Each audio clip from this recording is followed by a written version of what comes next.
제91회 아카데미 시상식이 지난달 25일 미국의 로스앤젤레스 돌비 극장에서 열렸습니다. 가장 인기 있었던 금년의 영화는 당연 우리도 보았듯이 보헤미아 랩소드라고 하는 영화가 상당한 인기를 끌었죠. 보헤미아 랩소드라고 하는 영화는 나무주연상과 편집상 그리고 음향 편집상, 음향 믹싱상 4개 부분에 트로피를 받게 됩니다. 그래서 많은 사람들이 가장 아카데미 시상식의 하이라이트인 작품상을 보헤미아 랩소드라고 하는 영화가 받을 것이라고 다들 예견을 했지만 전혀 빗나갔습니다. 영화에 이 상의 반전이 일어났는데요. 대상인 작품상은 보헤미아 랩소드가 아니라 그린북이라고 하는 영화가 작품상을 받았어요. 작품상뿐만 아니라 삼관왕에 이 그린북이라고 하는 영화가 오르게 됩니다. 그림에 보다시피 이 영화는요 1962년 미국을 배경으로 한 영화입니다. 여기 자가용을 탄 운전기사와 저 뒤에 앉아있는 사람이 나오죠. 저 뒤에 앉아있는 사람이 천재 피아니스트인 흑인 출신의 돈 셜리라는 사람입니다. 1962년도 가장 유명한 아티스트로 명성을 떨쳤던 사람이었죠. 유명한 뮤지션이었습니다. 돈 셜리가.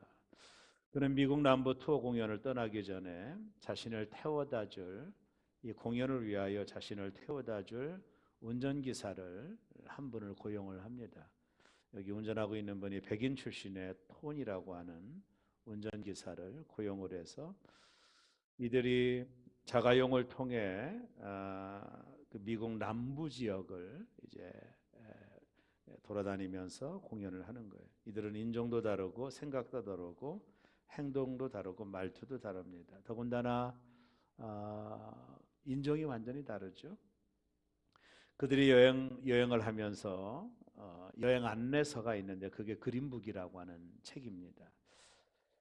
이 그린북은 1937년에서 1966년도까지 미국의 66번 도로를 타고 다니면서 반드시 가지고 있어야 될 가이드북입니다. 안내서와 같은 책이죠.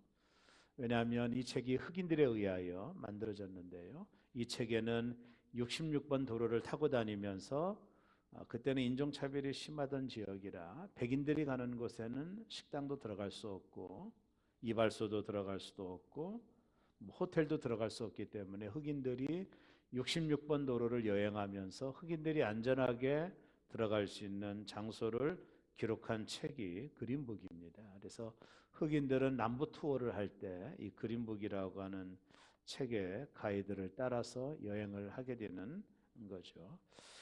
이들은 이 그린북이라고 하는 책을 가지고 여행 음악회를 투어를 하고 있는데 이 둘은 인종도 다르고 알다시피 자라온 환경도 다르고 그래서 둘이 여행하면서 벌어지는 해프닝들 또 그러면서 서로를 이해하고 나중에는 깊은 정이 맺어지게 되는 처음에는 서로 자기 주장을 내세우다가 시간이 지나면서 상대방을 서로 존중하는 인종에 대한 장벽을 나중에는 무너뜨리고 서로 애정을 맺어가는 상대방을 서로 존중하는 이것이 영화의 줄거리에 잘 흘러가고 있다고 그래요. 그래서 특별히 흑인과 백인이 함께 살아가는 미국 사이에 큰 감동을 준 영화라고 합니다.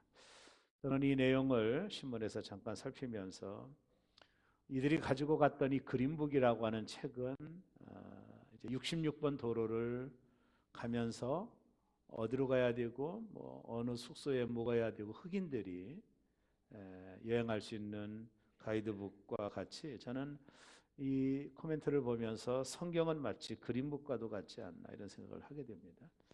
천국에 가는 길이 성경 안에 있지요, 그죠? 그리고 어떻게 살아야 되고 무엇을 해야 될지 성경 안에 다 담겨져 있고 뭘 먹어야 될지 뭘 먹으면 안 되지 이런 것들이 성경 안에 있기 때문에 마치 성경은 영적인 그린북과도 같다 이런 인사이트가 제 머릿속에 들게 되었습니다. 교회는 서로 다른 사람들이 영적인 그린북인 성경책을 중심으로 서로 하나가 되는 세상에서 가장 아름다운 것이 바로 교회라고 보면 됩니다. 그러나 오늘날 하나님께서 우리에게 주신 두 개의 기관이 있는데 그 중에 하나가 가정이고 그리고 하나는 교회입니다. 이 거버먼트라고 하는 정부는 하나님이 허락한 제도가 아닙니다. 하나님이 허락한 제도는 이 땅에 두 개밖에 없어요. 창세기에 보면 남자 여자를 통해 한 가정을 이루게 하셨고, 그리고 신약에 보면 하나님이 당신의 피값으로 교회를 세우셨던, 이 땅에 존재하는 가장 중요한 성경이 말하는 두 가지 기관은 가정과 교회라고 하는 기관입니다. 하나님이 두 기관을 통해서 하나님은 인간이 이 땅을 행복하게 살아가기를 기대하시고 두 기관을 우리에게 허락하신 것이죠. 여러분, 그러나 지금 가정은 어떻습니까? 수많은 가정들이 위기와 무너짐을 경험합니다. OECD 국가 중에 대한민국이 이혼의 1위라고 하니까 얼마나 가정이 무너지는 것을, 행복해야 될 가정이 무너져가고 있는 것을 보게 되죠. 교회는 어떤가요? 많은 교회들이 무너져가죠. 교회마다 문제없는 교회가 없고, 교회마다 갈등이 없는 교회가 없고, 교회마다 아픔이 없는 교회가 없듯이 정말로 교회 안에서 성도들이 행복하게 신앙생활을 해야 됨에도 불구하고 오늘 지상교회들이 얼마나 많이 무너져가는지 여러분들은 확인할 수 있습니다. 이제 우리는 이 시기에 어떻게 해야 될까? 영적인 그림북인 성경의 가르침에 이제 이 텍스트에 귀를 기울여야 된다고 봅니다. 이 성경책은 매우 두꺼운 책이지만 이 성경책을 압축해서 한 문장으로 말하면 하나는 하나님을 사랑하는 것과 이웃을 사랑하는 것으로 압축할 수 있습니다. 이 문장을 한 문장으로 이렇게 표현할 수 있습니다. 하나님을 사랑하고 이웃을 사랑하라. 이게 성경책 전체의 주제입니다. 성경책 전체를 한마디로 한 문장으로 말하면 하나님을 사랑하고 이웃을 사랑하라. 이게 성경의 전체의 내용입니다. 즉 하나님을 사랑하는데 이웃을 사랑하지 않는다라는 말은 성립이 되지가 않습니다. 이것은 하나입니다. 요한일서 4장 20절에 보면 누구든지 하나님을 사랑하노라 하고 그 형제를 미워하면 이는 거짓말하는 자니 보는 바 형제를 사랑하지 아니하는 자는 보지 못하는 바 하나님을 사랑할 수 없느니라. 성경의 확증이 뭡니까? 하나님 사랑한다라고 아무리 기도해도 당신이 형제를 미워하면 당신은 하나님을 사랑하는 것이 아니라는 것이죠. 그것은 거짓말하는 거라는 거. 왜냐하면 보이는 형제도 사랑하지 못하면서 보이지 않는 하나님을 사랑한다라고 하는 것은 거짓말이라고 성경은 말합니다. 성경은요, 하나님을 사랑하면서 형제를 미워하는 것은 거짓말이다. 단정을 합니다. 우리 예수 믿는 우리에게 다른 길이 없습니다. 우리는 오직 사랑하는 길밖에는 없어요. 우리가 서로 사랑할 때 우리는 천국을 경험하게 되고, 우리가 서로 사랑할 때 하나님을 사랑하는 말이 맞다라는 것을 증명하는 거예요, 실은요. 여러분 눈에 보이는 형제를 미워하면서 하나님 사랑해요? 하나님 받지 않는다라는 거죠. 미국의 정신분석학자 에릭 프롬은 그의 책인 사랑의 기술이라고 하는 책에서 유명한 책 아닙니까? 사랑을 5가지로 정의를 했어요. 첫째는요, 배려와 관심이다. 배려와 관심이다. 화초를 사랑하면 아침 저녁으로 물을 주고 벌레도 잡아주고 수고와 관심이 따르는 것처럼 사랑은 배려다. 이렇게 말했어요. 두 번째, 사랑은 책임을 지는 것이다. 부모가 자식을 사랑한다면 자식이 어떤 잘못을 해도 부모가 책임을 지려고 하는 그것이 사랑 때문이죠. 세 번째, 사랑은 존중하는 것이다. 비난하거나 업신여기지 않는 것이라는 거예요. 네 번째, 사랑은 이해하는 것이다. 사랑할수록 이해를 해준다라는 거예요. 상대방의 입장을 생각해주며 이해하는 것이 사랑이다. 다섯째, 사랑은 주는 것이다. 아낌없이 주는 것이다. 그래서 가장 큰 사랑을 하나님의 사랑으로 말합니다. 왜냐하면 하나님은 하나밖에 없는 아들을 우리에게 주셨기 때문에 가장 큰 사랑은 하나님의 사랑이다. 이렇게 말하는 것이죠. 우리가 하나님을 사랑한다면 당연히 이웃을 내 몸처럼 사랑해야 됩니다. 하나님을 사랑한다면서 이웃을 내 몸처럼 사랑하지 않는 것은 하나님을 사랑하는 것이 아니라는 것이죠. 이웃에게 관심을 갖고 서로 책임을 지고 서로 존중하고 서로 이해하고 아낌없이 주는 것, 이것이 사랑이에요. 우리 새롬교회 모든 성도들이 말씀의 그림 북인 성경책의 내용대로 하나님을 사랑하고 이웃을 내 몸처럼 사랑하는, 여러분이 하나님을 사랑하는 것이 이웃사랑을 통해 증명이 되는 그런 아름다운 공동체가 되기를 주님의 이름으로 축원합니다. 왜 우리 서로 사랑해야 될까요? 그것은 살기 위해서입니다. 살려면 사랑해야 돼요. 이 땅에서 천국을 미리 경험하려면 사랑하는 길밖에 없어요. 하나님이 우리를 그렇게 만드셨습니다. 그것을 실천할 수 있는 것이 교회입니다. 제가 존경하는 존 메가더 목사님이 그의 책 세속 사이에서 우리가 어떻게 살 것인가라는 책에 이런 말을 했습니다. 마귀는 날마다 우리를 공격하고 있는데 성도들끼리 서로 공격하면 어떻게 될 것인가? 마귀의 공격을 이기기 위해서는 서로 사랑해야 된다. 사랑할 때 우리는 생존할 수 있다. 이런 말을 했어요. 마귀가 끊임없이 우리를 공격하는데 마귀와 싸워야 되지 우리끼리 싸우는 것은 자멸하는 것입니다. 우리가 사랑할 때 생존할 수밖에 없다라는 거예요. 오늘 우리가 읽은 본문은 성경의 모든 주제가 나와 있는 텍스트입니다. 오늘 본문이 쓰여진 가장 중요한 배경은 예수님께서 십자가 막 지시기 바로 하루 전입니다. 제자들이 예수님을 다 도망갈 것이고 가룟 유다는 예수님을 팔 것이 다 정해져 있어요. 예수님 모든 것을 아셨어요. 이들이 다 나를 버리고 도망갈 것을 알았어요. 그래서 예수님이 말씀합니다. 누군가가 나를 팔 것이다. 그때 가룟 유다가 문을 박차고 나갑니다. 갑자기 공동체 안에 싸늘한 기운이 들고 있어요. 그때 예수님이 오늘 이 말씀을 하신 거예요. 우리가 읽은 34절에 보면 새 계명을 너희에게 주노니 서로 사랑하라. 내가 너희를 사랑한 것 같이 너희도 서로 사랑하라. 주께서 우리 교회에 주신 말씀을 나누려고 합니다. 왜 우리가 서로 사랑해야 될까요? 첫째는요, 하나님의 계명이기 때문에 그렇습니다. 계명은 명령입니다. 선택의 차원이 아닙니다. 옛날 우리 선조들이 왕의 명령을 뭐라 하는지 아세요? 어명이라고 했죠. 왕의 어명은 선택의 차원이 아니죠. 하나님이 이웃을 사랑하라고 하는 이 말씀은 어명이에요. 선택의 문제가 아니라 순종의 문제입니다. 서로 사랑하라는 것은 하나님의 어명이에요. 해도 되고 안 되고의 문제가 아닙니다. 어명은 오직 순종밖에 없어요. 그래서 오늘 34절에 새 계명을 너희에게 주노니 서로 사랑하라. 왜 우리에게 사랑하라고 명령하실까요? 그것이 내가 사는 길이기 때문에 그렇습니다. 사람을 미워하면 사는 게 아닙니다. 부부가 서로 미워하면 그건 지옥입니다. 지옥. 교회 안에서 서로 미워하면 교회는 지옥 공동체지 사랑 공동체가 아닙니다. 미워하면 지옥입니다. 누군가를 미워하면 내 마음이 지옥으로 바뀝니다. 누군가를 미워하면 기도에 응답도 없습니다. 하늘에서 매이면 땅에서 매이면 하늘에서도 매인다고 했으니 응답도 없어요. 그래서 너희가 예배드리기 전에 형제와 다툰 일이 있으면 화해하고 와서 내게 예배드리라. 그 예배를 받겠다라는 것이거든요.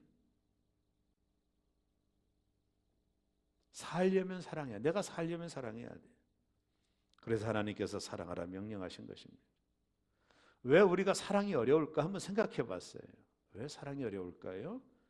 상처 때문입니다. 신앙생활 하다 보면 얼마나 많은 성도들이 교회에서 상처를 받습니까? 교회에 와서 위로와 은혜를 받으려고 왔다가 오히려 상처를 받어요. 그러다 보니 어떤 사람은 교회를 아예 떠나기도 하고 떠날 수 없는 분들은 소극적으로 신앙생활을 해요. 저 뒤에서 구경꾼처럼 신앙생활을 합니다. 왜냐하면 또 상처받을까 봐 두려워서입니다. 그러나 상처를 그대로 품으려 하지 말고 극복을 해야 되는데 한번 생각해 보세요. 내가 자동차 사고가 났어요. 너무 충격적인 자동차 사고가 나면 대개 운전을 포기하려고 합니다. 여자분들 중에 운전하지 않은 분들은 과거에 사고의 경험이 있기 때문에 그 무서움 때문에 운전을 포기해요. 그러나 어떠한 경우든지 운전대를 다시 잡아야 돼요. 그렇지 않으면 차가 우리에게 주는 유익을 누릴 수가 없어요. 불편해요. 마찬가지로 우리가 교회에서 상처를 받을 때 극복하지 않고 피하고 이것을 외면하면 교회 생활에 주는 유익을 누릴 수 없는 거예요. 마찬가지인 거예요. 교회에서 성도들이 왜 상처를 받을까? 먼저는 목회자 때문일 거예요. 성숙하지 못한 목회자의 말 한마디, 행동 하나가 성도들에게 상처를 주는 것은 당연한 것이고요. 또 하나는 성도들끼리 상처를 받아요. 고슴도치가 가까이 하면 가시가 찔렸듯 가까이 할수록 아픔이 있는 거죠. 상처는 몸에도 나오고 마음에도 납니다. 상처를 입으면 아파요. 몸의 상처는 후시딘 하나 바르면 낫는데 마음의 상처는 잘 나지 않아요. 세월이 흘러도 마음에 난 상처들은 잘 회복이 안 돼요. 그 사람만 보면 그 상처가 떠오르니까 어려운 거예요. 그래서 상처를 가지고 산다라는 자체가 괴로운 겁니다. 상처가 나면 편합니까? 아프죠. 그것이 마음의 상처가 있다면 괴로운 거예요. 행복한 인생을 살 수가 없어요. 그 상처가 나를 아프게 만듭니다. 그래서 상처를 안 받아야 되는데 어디 그게 가능합니까? 우리 모두는 완전하지 않기 때문에 상처를 주기도 하고 상처를 받기도 하는 거예요. 상처가 뭐예요? 다른 사람이 내게 지은 죄입니다. 대개 상처란 상대가 나에게 한 잘못이죠. 다른 사람이 내게 지은 죄가 지금 내 안에 있는 것, 그것이 상처입니다. 하지 말아야 될 말, 은혜로운 말만 하라고 했는데 폭력적인 말, 그 사람이 지은 죄가 내 안에 상처로 자리 잡고 있는 거예요, 실은요. 이 상처를 없애려면 이 죄를 없애야 되는데 다른 사람이 내게 지은 죄를 없애야 내 안에 상처가 없어지는데, 근데 놀라운 것은 하나님께서 우리에게 이 죄를 사할 수 있는 권세를 주셨어요. 내가 지은 죄는 회개로 없애질 수 있고 다른 사람이 나에게 지은 죄는 용서로 없앨 수 있어요. 하나님이 주신 축복입니다. 이제 결단해야 됩니다. 상처를 갖고 살 것인가 아니면 없앨 것인가. 그것은 상처를 준 사람의 몫이 아니에요. 상처를 받은 나의 몫입니다. 지금 여기서 상처를 없앨 수 있습니다. 굳이 용서하기 위해 그 사람을 찾아가지 않아도 됩니다. 지금 내가 용서해 버리는 겁니다. 그리고 다시는 생각하지 않는 것입니다. 왜? 하나님의 명령이니까. 주님, 내가 그 사람을 용서합니다. 왜? 내가 살아야 되니까. 내가 살기 위해서는 용서하는 길밖에 없어요. 그 죄를 사할 수 있는 권세를 하나님이 나에게 주셨다니까요. 찾아가지 않아도 됩니다. 내가 그 사람을 용서합니다. 하나님 앞에 선포하는 겁니다. 그리고 다시는 생각하지 않는 것입니다. 왜요? 하나님의 명령이기 때문이에요. 내가 살려면 상처를 없애야 됩니다. 상처가 있는 대로 살아가는 것은 인생의 지옥입니다. 여러분 아세요?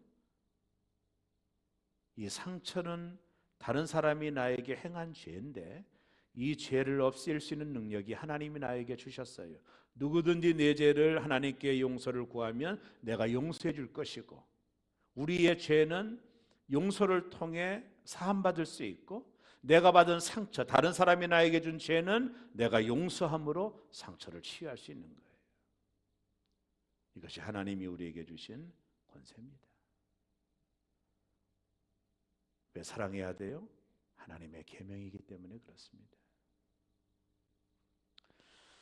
두 번째, 모델이 있어요. 어떻게 하면 되냐면요, 예수님처럼 하면 되는 거예요. 예수님처럼. 오늘 예수님께서 서로 사랑하라고 말씀하시면서 그 말씀으로 끝나지 않고 예수님께서 보여주신 샘플이 있어요. 그것이 34절입니다. 새 계명을 너희에게 주노니 서로 사랑하라. 내가 너희를 사랑한 것 같이 너희도 서로 사랑하라. 아멘. 내가 너희를 사랑한 것 같이 너희도 서로 사랑하라. 예수님께서 내가 너희를 사랑한 것 같이 기준을 정해주셨어요. 예수님이 우리를 사랑한 것이 기준이라는 거예요. 너희도 그처럼 이웃을 사랑하라. 이 말씀은 우리가 어느 정도 사랑해야 되는지 그 기준을 예수님이 보여주신 것입니다. 이건 명령입니다. 주님, 나는 사랑할 수 없밖에 사랑을 못해요. 저 사람이 나한테 한 걸 보면 내가 어떻게 사랑해요? 그렇게 말하지 말고 예수님이 정하신 기준을 따라 너희도 서로 사랑하라. 우리는 그 기준을 받아들여야 돼요. 이 오명입니다. 기준을 낮추면 안 됩니다. 못한다고 하면 안 됩니다. 목사님, 저 사람이 나한테 어떻게 하는지 모르죠? 알아요. 어쩌라고요? 못한다고 하면 안 됩니다. 예수님이 정한 기준이요, 오명입니다. 내가 너희를 사랑한 것 같이 너희도 서로 사랑하라. 기준을 낮추면 안 됩니다, 여러분. 내가 못한다고 못하면 됩니까? 주님이 정한 기준대로. 예수님은 우리에게 상처를 주는 사람들을 사랑하는 것이 얼마나 어려운 걸 아셔요. 어떤 때는 불가능해 보이기까지 한다는 것도 주님이 아십니다. 그래서 예수님이 기준을 정해주신 겁니다. 예수님처럼 내가 너희를 사랑한 것 같이 너희도 서로 사랑하라. 그러면 예수님이 우리를 어떻게 사랑하셨나요? 로마서 5장 10절에 보면 곧 우리가 원수 되었을 때 그의 아들의 죽으심으로 말미암아 하나님과 화목하게 되었습니다. 우리가 예수 믿기 전에 우리는 다 하나님과 원수였습니다. 우리가 원수 되었을 때 우리는 하나님과 원수였어요. 죄만 짓죠. 하나님 마음이 하나 드는 것이 없었어요. 눈만 뜨면 죄를 짓고 생각으로 죄를 짓고 영원히 지옥 갈 수밖에 없는 하나님과 원수된 우리를 위하여 예수님이 당신의 몸을 불살랐어요. 십자가에 내어주었어요. 왜? 우리를 사랑하기 때문에. 원수된 우리를 하나님이 사랑하시고 십자가에 달려 죽으신 겁니다. 예수님이 말한 사랑의 기준은 원수까지 사랑하는 기준이에요.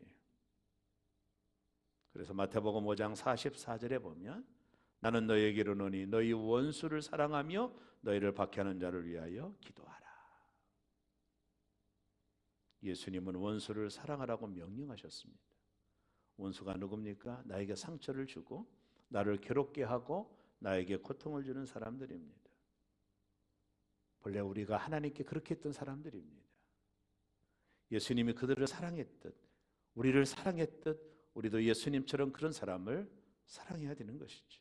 왜요? 그것이 내가 사는 길입니다. 그러나 참으로 어려운 거예요. 왜냐하면 우리 안에 그 사랑이 없기 때문이에요. 부부 사이가 좋지 않은 부부가 있었어요. 남편은 교회를 나오지 않고 부인만 교회를 다녔는데 어느 날 아내가 교회를 갔다 오더니 완전히 변해왔습니다. 남편을 대하는 태도도 바뀌고 여보 피곤하지 발도 씻겨주고 맛있는 반찬도 해주고요. 완전히 아내가 완전히 딴 사람이 된 거예요.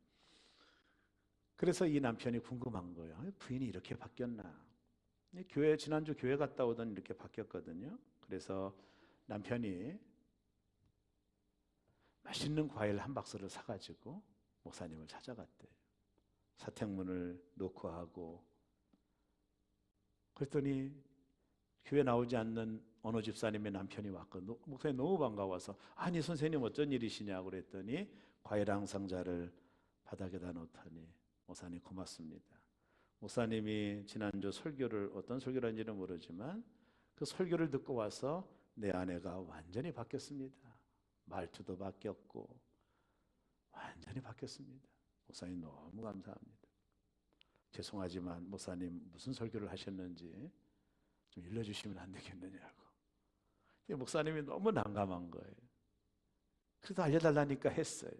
선생님 지난주 제가 설교 제목은 왼수를 사랑하라 합니다.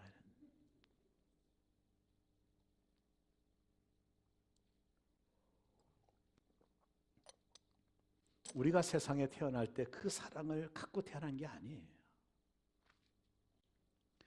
그렇다고 살면서 사랑이 우리 안에 만들어지는 것조차도 아닙니다. 사랑은 받는 겁니다. 사랑은 받아서 하는 거예요. 갈라디아서 5장에 보면 성령의 첫 번째 열매가 사랑입니다. 열매입니다. 하나님이 주시는 열매입니다. 우리 편에서 우리 힘으로 원수를 사랑할 수 없어요. 하나님도 아셔요. 근데 내 안에 하나님이 은혜를 주시면 성령이 내 안에 역사하면 원수를 사랑할 수 있는 열매가 맺어진다라는 거예요. 제 목회 가운데 참 어렵게 하는 분들이 있었어요. 말 한마디 그래서 상처를 주는 분들이 왜 없겠어요. 제가 지금 목회를 28년 거의 30년째 하고 있는데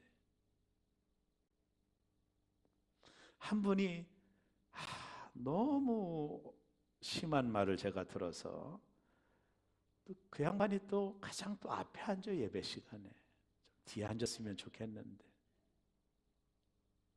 근데 얼마나 상처를 받았는지 하나님 저분을 하늘나라로 데려가든 딴 교로 옮겨달라고 기도할 정도 미숙했지요. 근데 어느 날 새벽에 내가 하나님 말씀을 큐티하며 묵상하다가 내가 그분을 생각하며 기도했어요. 하나님 그분을 사랑할 수 있는 마음을 달라고. 이게 안 돼요. 용납이 안 돼요. 그분이 나에게 한 상처가 내 안에 너무나도 심했기 때문에 아물지를 않아요. 하나님 사랑할 수 있는 마음을 주세요. 사랑할 수 있는 마음을 주세요. 그리고 하나님 앞에 간절히 기도했는데요. 2주를 지나고 그분이 동일하게 앞에 앉아서 예배를 드리는데 갑자기 내 안에 그분이 불쌍히 여겨지는 마음이 든 거예요. 그래서 예배 끝나고 나서 그분이 나올 때 내가 가슴으로 그분을 안았습니다. 집사님 사랑합니다. 그랬더니 이분이 깜짝 놀라가지고 그분이 내가 안으니까 자기가 더 나를 안아주면서 눈물을 흘리는 걸 봤어요. 그리고 우리는 완전히 그 상처가 치유됐어요. 그분 때문에 참 행복한 목회를 하다 왔습니다. 이게 내 힘으로 안 되는 거구나 알았어요. 그래서 열매라고 했구나. 갈라디아서 5장 22절에 성령의 열매는 사랑 이렇게 나가잖아요. 첫 번째 하나님이 주시는 거구나. 헬린 라우엔이 사랑이 난 옮깁니다 이런 유명한 말을 했거든요. 하나님이 주시는 것을 옮기는 게 사랑이다. 그런 것 같아요. 여러분 남편 미우면 기도하세요.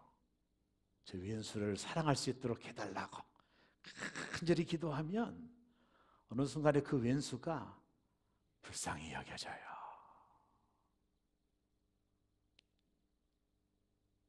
그래서 품을 수 있는 거예요. 내 힘으로는 안 돼요. 그게 하나님이 주시는 그래서 열매라니까요. 사랑은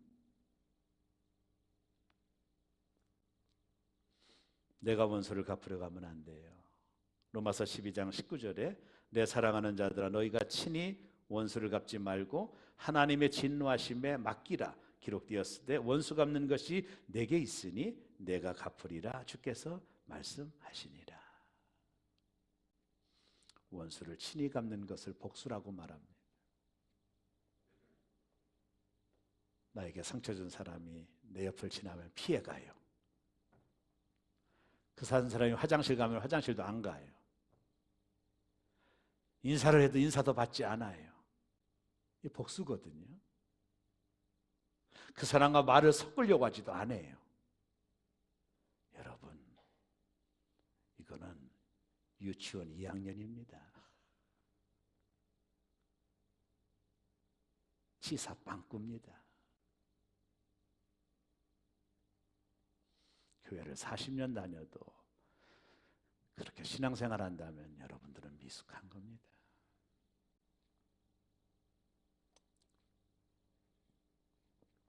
복수하고 나면 후련한가요? 그렇지 않습니다. 세상의 모든 칼은 손잡이가 있습니다. 그러나 복수의 칼은 손잡이가 없어요. 복수의 칼은 손잡이가 없기 때문에 칼날을 잡을 수밖에 없습니다. 복수의 칼을 드는 순간 자신이 먼저 상하는 거예요. 복수를 하기 위해 힘을 줄수록 상처는 깊어지는 겁니다. 복수에는 평안이 없어요. 누군가가 나에게 인사하는데 내가 저놈 때문에 상처받아서 퉁 인사도 안 하고 간다면 마음에 평화로다 그게 와요? 더 큰 괴로움만 쌓이는 것입니다. 복수는 하나님께 맡기고 그냥 사랑하면 되는 겁니다. 사랑의 원자탄인 손영은 목사님을 여러분 아시죠? 그의 아들 동인, 동신 24살, 19살. 큰아들은 사범학교를 졸업하고 미국 유학을 가려고 준비하고 있었는데 좌익에 있던 안재선이 사람들을 동원하여 두 아들을 죽입니다. 나중에 계엄군에 의하여 살해범이 잡히게 됐을 때 손영한 목사님이 자신의 아들을 죽인 이 안재선을 살려달라고 구명운동을 합니다. 그리고 나중에는 안재선을 자신의 양자로 삼습니다. 그래서 사랑의 원자탄이죠. 원수를 사랑하라고 하는 하나님의 말씀을 실천한 것이죠. 내가 살려면 사랑해야 됩니다. 마지막, 예수님의 제자가 되기 때문이에요. 참 중요한 말씀입니다. 우리가 예수님의 참된 제자라는 것은, 제자라는 것을 확신하고 증명할 수 있는 것은 교회 다닌다고 되는 게 아닙니다. 여러분이 목사 할아버지라도 그게 제자가 아닙니다. 참된 제자는 서로 용서하고 서로 사랑하는 사람입니다. 예수님의 제자라고 하면서 서로 싸우고 시기하고 미워한다면 여러분들은 그리스도인이 될지는 몰라도 주님의 제자는 되지 못합니다. 요한복음 13장 25절에 35절에 너희가 서로 사랑하면 이로써 모든 사람이 너희가 내 제자인 줄 알리라. 성도된 우리에게 주시는 하나님의 축복은 간단합니다. 서로 사랑하며 사는 것입니다. 예수님은 우리에게 서로 좋아라고 말씀하신 적이 한 번도 없어요. 예수님은 서로 사랑하라고 명령했지 서로 좋아라고 명령한 적이 없어요. 저는 목사로서 한때 좋아하는 것만 좋아하는 경향이 제게도 있었어요. 좋아하는 사람만 좋아했던 미숙한 때가 있었습니다. 나에게 잘해주는 사람, 같이 밥도 먹고 여행도 같이 가고 전화해서 식사 같이 하고 좋은 데 있으면 놀러도 같이 가고 제가 그랬어요. 성도 중에 나한테 잘해주는 사람. 지금 그렇지 않습니다. 그것이 얼마나 미숙한 것인지 제가 알아요. 우리가 잘하는 것처럼 우리는 내가 좋아하는 사람만 좋아하며 살 수가 없어요. 우리가 좋아하는 사람만 만나면서 살 수 없어요. 내가 좋아하는 사람만 좋아한다면 그것은 어린아이 같은 겁니다. 미숙한 겁니다. 우리가 시간이 지나면서 나를 좋아하지도 않는 사람도 사랑하는 법을 배워가야 돼요. 그것이 성숙해져 가는 것입니다. 언제까지 내 마음에 드는 사람만 좋아하고 나와 마음이 맞는 사람만 좋아하고 지금까지 그렇게 살아간다면 미숙한 것이죠. 성숙하다라고 하는 건 뭐예요? 나를 싫어하는 사람도 사랑하는 법을 배우는 겁니다.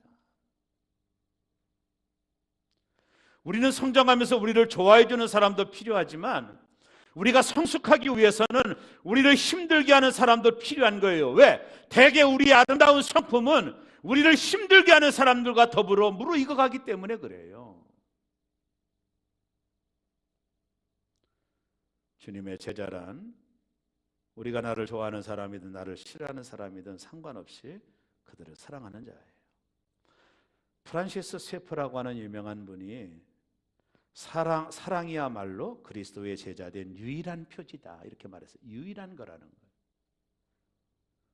우리가 남을 미워하고 내가 좋아하는 사람만 좋아하면 제자 아닙니다. 교회는 다니지만 사랑해야만이 제자의 유일한 표지가 됩니다.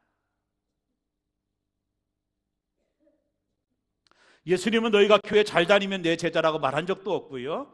너희가 열심히 충성하고 봉사하면 내 제자라고 말한 적이 없어요. 주님은 오직 이 말씀만 했습니다. 너희가 서로 사랑하면 이로써 나의 제자다.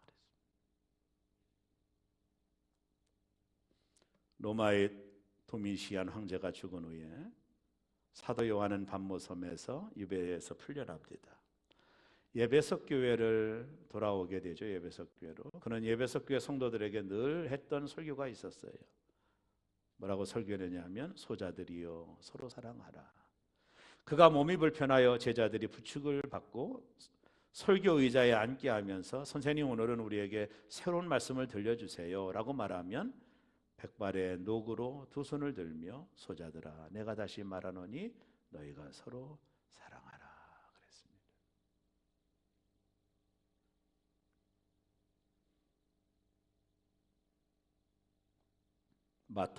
마틴 루터 킹 흑인 목사가 노벨상을 수상하면서 이런 연설을 했어요. 아직도 세상을 움직이는 힘 그것은 사랑입니다 라고 말이죠. 우리 가정을, 우리 교회를, 우리 사회를 건강하게 하는 유일한 대안은 아직도 지금도 주님이 우리에게 가르쳐 주신 사랑뿐입니다. 시스템이 교회를 행복하게 하는 게 아니에요. 열정이 교회를 행복하게 하는 게 아닙니다. 교회를 건강하게 만드는 가장 유일하고 오직 하나의 길은 우리가 서로 제자가 되어 서로 사랑하는 그것입니다.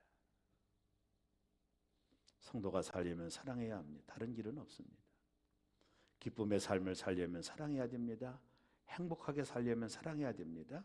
우리는 사랑하기 위해 구원받은 하나님의 사람들입니다. 예수 믿는 우리는 사랑해야 살도록 하나님이 지으셨어요. 잠시 잠깐 미워할 수 있지만 그리스도인은 결국 사랑합니다.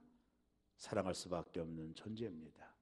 사랑하지 않으면 괴로워 견디지 못하는 존재로 하나님이 우리를 지으신 것입니다. 사랑하면 충전되고 미워하면 방전됩니다. 저는 서두에 그린북 영화 이야기를 하며 성경은 우리에게 좋은 그린북이에요. 성경 전체를 한마디로 말하면 서로 사랑하라입니다. 사랑하는 새롬의 성도 여러분, 여러분이 좋아하는 사람만 좋아하는 그런 미숙함에서 좀 벗어나시고 나를 미워하는 사람조차도 사랑할 수 있는 성숙한 제자들이 많아지는 새로운 교회가 되기를 주의 이름으로 축원합니다. 사랑하면 좋은 일이 생깁니다. 옆에 계신 분들에게 해보십시오. 사랑하면 좋은 일이 생깁니다. 지난 3월 14일 목요일 무슨 날인지 아세요? 화이트데이. 남자가 여자에게 사탕을 선물하는 날이라고 그러네요. 인터넷 검색을 보면서 성령께서 나에게 너도 해봐라. 그래서 제가 오늘 나갈 때 여자분들만 사탕 하나씩을 주겠습니다.